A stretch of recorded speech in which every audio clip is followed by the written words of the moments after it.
We have with us DMK floor leader in Rajya Sabha and Rajya Sabha MP Trichy Siva ji. Welcome to PTI Video Services, sir. Parliament proceeding, especially in Lok Sabha, is stalled from the start of the session. A situation has arisen in the Lok Sabha and the other house also, for instance, regarding a statement made by the leader of opposition Rahul Gandhi.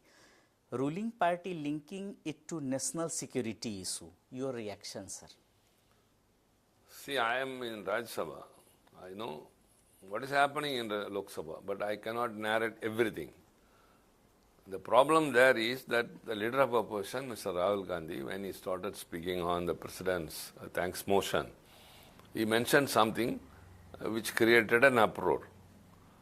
And he was insisting upon his own point, and the ruling party was also, I think, making some allegations, and many things have taken up, happened. This I know in our meetings across with them. So that far I know, and it didn't come to normalcy, and even the Prime Minister didn't reply in the Lok Sabha, he only came to Rajya Sabha. So the leader of opposition in both the houses, they are equal to the Prime Minister as far as parliamentary democracy is concerned. Normally when they rise to speak, even if the Prime Minister is speaking, they will yield the floor. This we have seen in the past. I have been in the parliament for quite a long time.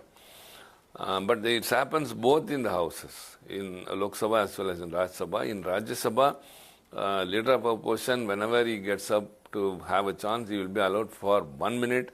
And the moment he starts accusing or leveling any charge against the government, immediately his mic will go off or nothing will go on record.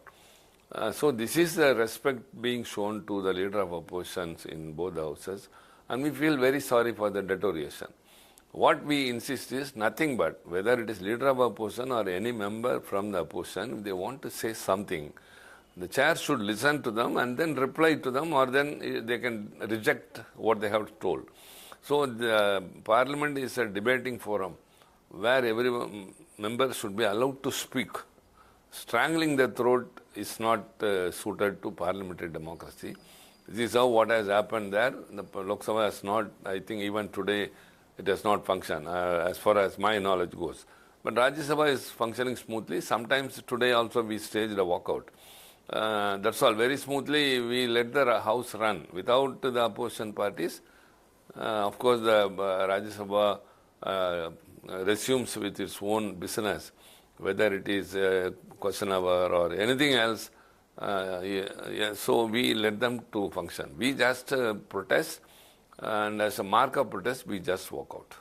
So what is the way out when such situation, as you are a senior leader, so what is the way out, how a consensus can be built when such situation comes? That's a good question. I have also told that earlier, whenever such situation arises, the chair will call all the floor leaders to the chamber and then discuss with them and try to resolve the issue on board the treasury benches as well as the opposition benches. So we will come to a consensus or an understanding that this will happen or this will not happen. But these things never happen nowadays. We meet only once in a while for the BSc. Otherwise, whenever there is an issue, respecting the opposition parties, there are many parties, many leaders, and as well as the treasury benches should come, if at all there to ensure a smooth functioning of the parliament. Everyone should be taken into consideration, but that does not happen.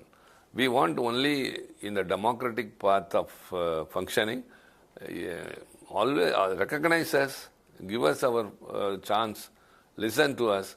If it is wrong or if we are not speaking within the rules, you just reject it, dismiss it. But even not allowing us is not a good sign. Sir, you have submitted a breach of privilege motion notice against Commerce Minister for holding press conference on US-Indo trade deal before making a statement in Parliament. Sir, what is it all about, sir? Your question itself is self-explanatory. India has entered into a treaty with the United States on tariff issue.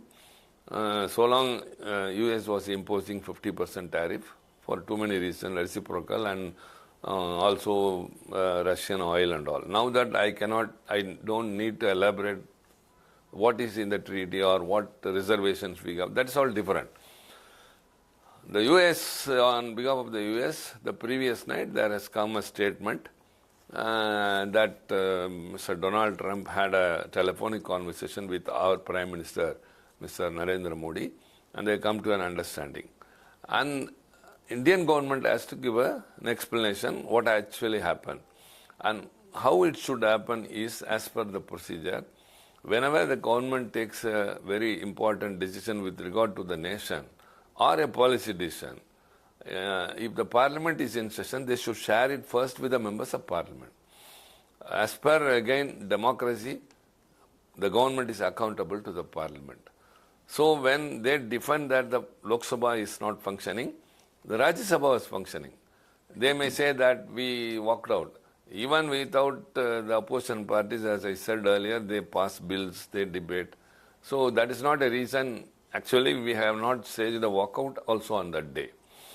As I said also, Prime Minister didn't reply to the thanks motion in the Lok Sabha. He came to the Rajya Sabha. Parliament constitutes both Rajya Sabha and Lok Sabha. Both have equal importance.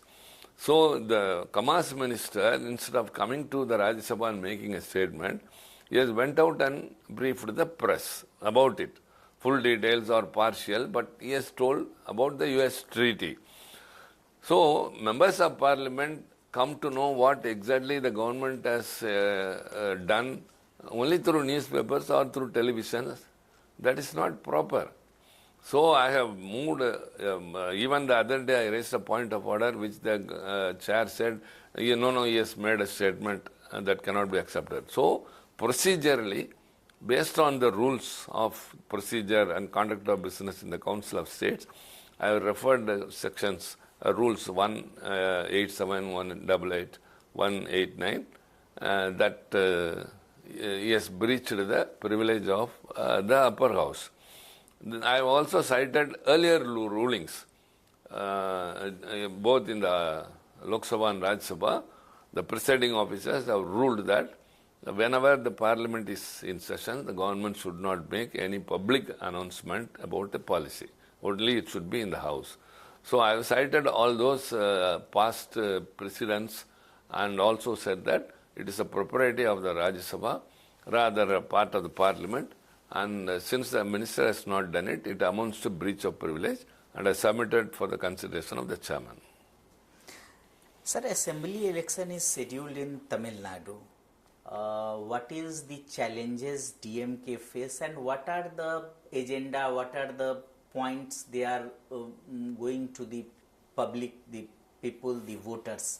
See, DMK is going to complete its full 5 term. And all the poll promises which we gave in the earlier election, 2021, we have fulfilled 95% of it. And day by day, every time he is making announcements. The Chief Minister, Mr. M K Stalin. Now the assembly is going to be convened, and later also some announcements may come. Especially this term of DMK with the Chief Ministership of Mr. M K Stalin, it is very clear that the schemes have reached to the people. Starting from giving 1,000 rupees to every woman, family head in the, every woman in a family, and so also to students who have studied in government high schools and joined college, both to boys and girls, and also aided schools, not only government, aided schools also, they are given every month 1,000 rupees. And we give free bus, of course, always there. And even women are entitled to travel in town buses. The government will bear the fee for them. And the self-help group of women, they have been benefited. The farmers are also benefited. And even some issues which were have been pending for long, for 23 years, that's the government servants and the teachers, have also been addressed by him now with a smooth resolving the issue by way of bipartisan talk with the associations of teachers and the government servants as well as the government. And everything, the schemes have reached very well. And we give noon meal scheme is across India. First it started in Tamil Nadu. Now that in Tamil Nadu we give breakfast to students at schools, which is very much welcomed by all. Already we are giving free books, we are giving them chappals, uniforms, and even buses for students are very much free. And we have given a laptop to 10 lakh students in the college, and our target is 20 lakh or 30 lakh. We are achieving it. So giving a laptop to college student, how far it will be helpful, only those people know. Even for an Android phone, many students are deprived of. Now we are giving a laptop. Like that, we take care of the students, the youth community, they get employment, manufacturing sector, industry is developing, welfare schemes and protection for women, everything. Not that Tiruchi Siva is telling that Niti Aayog itself has certified Tamil Nadu stands number 1 in many of the sectors, performing so well. All this credit goes to Mr. M K Stalin. So people have a respect and fascination for him, for his governance, and we are very comfortable position. And our alliance is also very strong. The alliance which have won all the seats in the Lok Sabha elections, even before that, the local body elections, and even in the assembly elections, that alliance continues, and we are intact, and we are very strong, and we will very comfortable position. We will again win these elections, and Mr. Stalin will be the Chief Minister again. Sir, does the present budget tabled by Finance Minister Nirmala Sitharamanji fulfill the expectation of Tamil Nadu? Not only Tamil Nadu, it's a totally an empty budget. Today, Mr. Chidambaram, the former Finance Minister, told very well how much allocations have been cut for agriculture, for rural development, and for Jal Jeevan, and how much money has not been spent earlier allocated to various ministries. So it is a budget which has not served any purpose. So also the Mannarega, which was brought by Dr. Manmohan Singh to help the rural non-farm farm workers during the non-farming period, that has been now that they may say we have done this or that, but the burden on the state governments have increased now. Centrally sponsored schemes 90/10 it was earlier, by now it is 60/40. So the burden on the state governments is increasing. And so also the tax revenue devolution, central tax devolution, the Finance Commission 14th has recommended for 42%, and 15th recommended for 41%, 16th also has recommended for 41%, but they actually give very much 32 or 33%. And as far as Tamil Nadu is concerned, Samagra Shiksha Fund is not being given because we are not implementing national education policy. Tamil Nadu doesn't accept that for various reasons, but at the same time, our Chief Minister has constituted a committee and we have a state education policy on board. So we need not accept whatever they say, trilingual policy, we never accept. Tamil Nadu has got only bilingual policy. So also for Jal Jeevan, they are not given. For airports expansion, they are not giving. And the metro project we asked for Coimbatore and Madurai, they cite the population, whereas lesser population areas have been given in the north. So Tamil Nadu is being deprived because it is not a non-BJP government. It's a non-BJP government. Wherever governments are ruled by opposition parties other than the BJP, they deprive them of their due shares. So tax devolution is not to the expected level, and so also the schemes which are centrally sponsored, we are not getting money. And repeatedly the Chief Minister is writing letters asking for it whenever he meets the Prime Minister, but nothing is served.